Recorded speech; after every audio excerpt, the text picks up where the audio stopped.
was your view of LeBron's shot there? Did you feel like he was on the line the whole time, or what did you see? I mean, they ruled it on the line, didn't they? Looked like it was on the line when he pulled up. Looked like it was on the line on the review. So, offensively, maybe kind of an up and down night for you guys, or how did you kind of feel about how you were on that end of the floor? I mean, it's the same story as we talked about before the game. You know, we shoot 50%.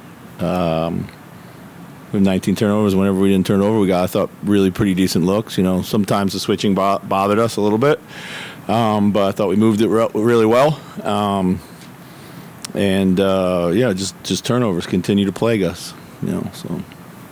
You guys have been fighting yourselves, it seems, for a couple of weeks at least now, or 3, but you keep winning.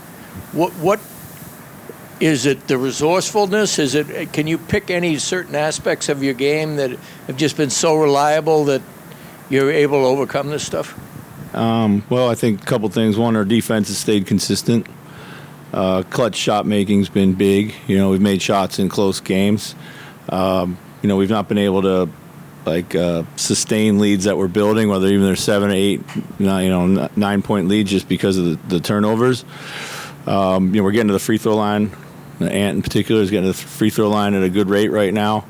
So those things I think are pretty sustainable and feel sustainable right now. So, with Cat struggling and Nas having a really good game, did you any thoughts on breaking the normal rotation there? Yeah, there was. I mean, but I figured, also with foul trouble, might as well eat him up.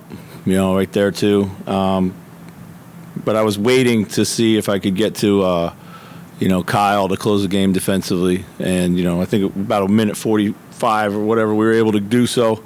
The possession before Cat gets fouled makes it 2 free throws. So, and with Rudy, Ant, and Conley all seem to, play bigger when the stakes are higher. Is that, part of what's going on here?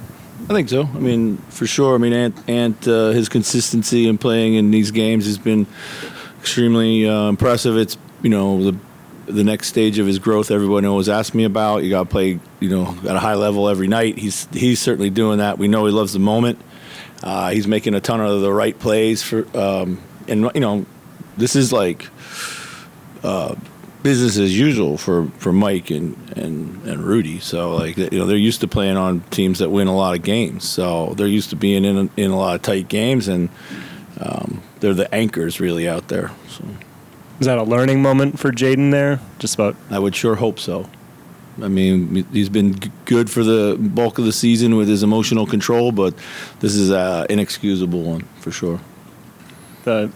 With Mike, it seems like the ball in his hands, like a lot of sets called late to get in good looks. Like, did you feel like that was probably the best approach for you guys to find the way to get Ant the ball, maybe not with him starting to play, and just kind of creating sets for him? And how did you see that played out?